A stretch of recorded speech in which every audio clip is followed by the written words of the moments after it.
اسمعوا صوت السماء۔ حضرت مسیح موعود علیہ السلام فرماتے ہیں، میں سچ سچ کہتا ہوں کہ انسان کا ایمان ہرگز درست نہیں ہو سکتا جب تک اپنے آرام پر اپنے بھائی کا آرام حد الوسع مقدم نہ ٹھہراوے۔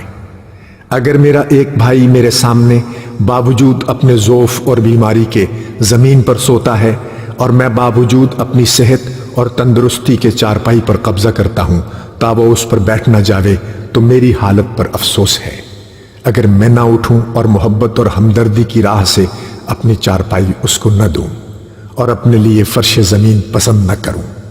اگر میرا بھائی بیمار ہے اور کسی درد سے لاچار ہے تو میری حالت پر حیف ہے اگر میں اس کے مقابل پر امن سے سو رہوں اور اس کے لیے جہاں تک میرے بس میں ہے آرام رسانی کی تدبیر نہ کروں۔